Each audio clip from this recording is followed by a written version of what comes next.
Shrimati U പ്രതിഭ, ഈ ദീപ അനിൽ പറഞ്ഞതുപോലെ തനത് നികുതി വരുമാനത്തിന് വേണ്ടി മറ്റു മാർഗങ്ങളൊക്കെ സംസ്ഥാന സർക്കാരിന് സ്വീകരിക്കാമായിരുന്നില്ലേ എന്നാണ് ദീപ അനിൽ ചോദിക്കുന്നത്. പക്ഷേ തനത് നികുതി വരുമാനത്തിലുള്ള ഇപ്പോഴത്തെ നമ്മുടെ സാധ്യത, സംസ്ഥാന സർക്കാരിനുള്ള സാധ്യതകൾ എത്രത്തോളമാണ് എന്നതൊരു ചോദ്യമാണ്. കാരണം ഗവൺമെന്റ് നികുതി വരുമാനം വർദ്ധിപ്പിക്കുന്നതിന് വേണ്ടിയിട്ടുള്ള റിസോഴ്സ് ഇന്നില്ല എന്നത് ഒരു വസ്തുതയാണ്.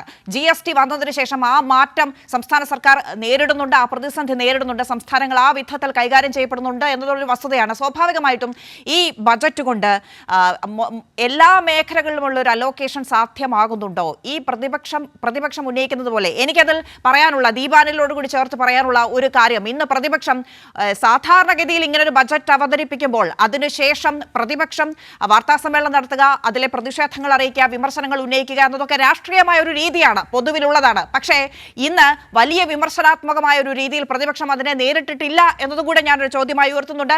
യു പ്രതിഭ. സമഗ്രമായ വളരെ സമ്പൂർണമായൊരു ബജറ്റാണ് എന്ന് ഒരു രാഷ്ട്രീയ പകപോക്കലില്ലാതെ സംസാരിക്കുന്ന എല്ലാവർക്കും മനസ്സിലാവും. കാരണം ഇതൊരു തുടർ ബജറ്റാണ്.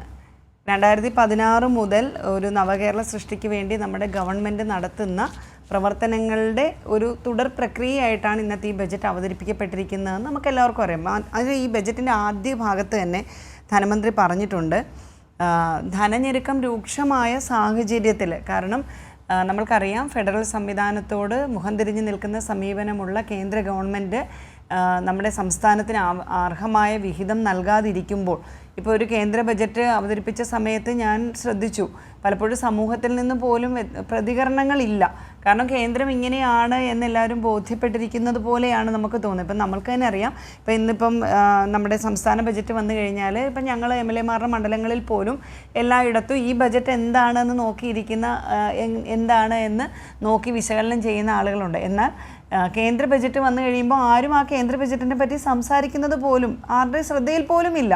കാരണം കേന്ദ്ര സർക്കാർ കാലങ്ങളായിട്ട് ഇപ്പം കേരളത്തോട് കാണിക്കുന്ന അവഗണന ഇന്നതാണ് എന്ന് ഞാൻ നേരത്തെ പറഞ്ഞ പോലെ രാഷ്ട്രീയ ബോധ്യമുള്ള, അല്ലെങ്കിൽ അന്ധമായ രാഷ്ട്രീയ പക ഇല്ലാത്തവർക്കെല്ലാം കിഫ്ബിയെല്ലാം പിന്നെ ഏത് ബജറ്റ് വന്നാലും പ്രതിപക്ഷം അതിൻ്റെ ജോലി ചെയ്യും എന്നുള്ളതാണ്. അതിൻ്റെ എൻ്റെ ഒരു ഓർമ്മ ശരിയാണെങ്കിൽ നമ്മൾ ഐസക് സാറ് കിഫ്ബിയിലൂടെ നമ്മുടെ കേരളത്തിൽ ഒരു വലിയ മാറ്റം ഉണ്ടാക്കിയ സമയത്ത് പ്രതിപക്ഷം പറഞ്ഞൊരു വേർഡിങ്, പൈസയൊന്നും ഇല്ലെങ്കിൽ പോലും നിങ്ങൾ എന്തോ സാധനം എടുത്ത് അലക്കി വിരിച്ച് മുകളിലിട്ടു എന്ന് പറഞ്ഞ് ആക്ഷേപിച്ചതാണ് കിഫ്ബി.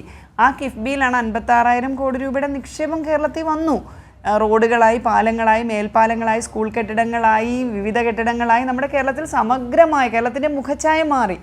നിങ്ങളൊന്ന് ചിന്തിച്ച് നോക്കിയാൽ 2014 അല്ലെ 15 കാലഘട്ടത്തിൽ നമ്മളൊക്കെ സ്വാഭാവികമായിട്ട് എല്ലാവരും നമ്മുടെ സംസ്ഥാനത്തിൻ്റെ തലസ്ഥാന സ്ഥലത്തെത്തുമ്പോൾ ഇങ്ങനെ ആയിരുന്നില്ല നമ്മുടെ പട്ടണങ്ങളുടെ മുഖം.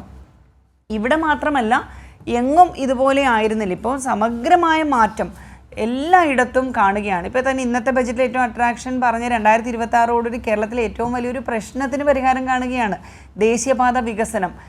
കേന്ദ്രത്തിലും കേരളത്തിലും UDF അധികാരത്തിലിരുന്ന സമയത്ത് ദേശീയപാത യാഥാർത്ഥ്യമാക്കാനായിട്ട് കഴിഞ്ഞിട്ടില്ല എന്നൊരു യാഥാർത്ഥ്യം നിങ്ങൾ ഉൾക്കൊള്ളുക തന്നെ വേണം. അതൊരു രാഷ്ട്രീയത്തിൻ്റെ ഭാഗമായിട്ടല്ല, അതൊരു ചരിത്രമാണല്ലോ.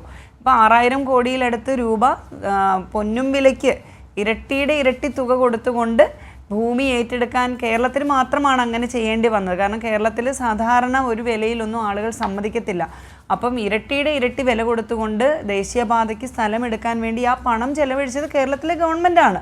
ആ പണം ചെലവഴിച്ചത് കൊണ്ടാണ് കേന്ദ്ര ഗവൺമെൻറ്റിൻ്റെ റോഡ് നവീകരണത്തിന് വേണ്ടിയിട്ടുള്ള, നിർമ്മാണത്തിന് വേണ്ടിയിട്ടുള്ള പണം നേടിയെടുക്കാനായിട്ട് കേരളത്തിന് കഴിഞ്ഞത്. അത് വലിയൊരു മാറ്റമാണ്. അത് 2026 പൂർത്തിയാക്കാൻ കഴിയുമെന്ന്, പ്രത്യേകിച്ച് ആ സ്റ്റേറ്റ്മെൻറ്റ് ഞാൻ ഓർക്കുന്നു, മലബാറിൽ നിന്നുള്ള MLA-മാർക്കൊക്കെ വളരെ വേഗം കേരളത്തിലോട്ട് എത്തിച്ചേരാൻ കഴിയുമെന്ന് ധനമന്ത്രി പറഞ്ഞു. ഒപ്പം ധനമന്ത്രി പറയുന്നുണ്ട്, ധനഞ്ഞെരുക്കത്തിൻ്റെ തീക്ഷ്ണമായ ഘട്ടത്തെ നമ്മുടെ കേരളം അതിജീവിച്ചിരിക്കുന്നു, തനത് നികുതി വരുമാനത്തിലൂടെയും മറ്റും നമ്മുടെ കേരളം അതിജീവിച്ചിരിക്കുന്നു എന്ന ഏറ്റവും സന്തോഷകരമായ സ്റ്റേറ്റ്മെൻറ്റോട് കൂടിയാണ് ഈ ബജറ്റ് തുടങ്ങിയത്. നമുക്കെല്ലാവർക്കും പരിശോധിച്ച് നോക്കുമ്പോഴറിയാം, മുൻകാലത്തെ കേരളത്തിൻ്റെ ഒരു സ്ഥിതിയല്ല ഇന്ന് കേരളം ഇന്ത്യയിലെ ഏറ്റവും മികച്ച സംസ്ഥാനമായി മാറിയിരിക്കുന്നു. ഇപ്പം നമ്മൾ പലപ്പോഴും പറയുമ്പോൾ നമുക്കറിയാം, അമേരിക്ക അടക്കമുള്ള സ്ഥലങ്ങളിൽ പോലും പ്രിലിമിനറി വിദ്യാഭ്യാസമൊന്നും എല്ലാവർക്കും അമേരിക്ക പോലുള്ള നാടുകളിൽ പ്രിലിമിനറി വിദ്യാഭ്യാസം പോലും എല്ലാവർക്കും കിട്ടാത്ത അവസരത്തിൽ നമ്മുടെ ഈ കൊച്ചു കേരളം ജനിച്ച് വീണ് ഒരു 2 വയസ്സാകുമ്പോൾ ആ കുട്ടിയെ എടുത്തുകൊണ്ട് പോയി അംഗൻവാടിയിലെ LKG അല്ലെങ്കിൽ അവർക്ക് പ്രിലിമിനറി വിദ്യാഭ്യാസം കൊടുക്കാൻ തുടങ്ങുന്ന പ്രോസസ്സ് മുതൽ സമർത്ഥരായ കുട്ടികളാണെങ്കിൽ ഏതറ്റം വരെയും സൗജന്യമായി പഠിക്കാൻ കഴിയുന്നൊരു സംസ്ഥാനമാണിത്.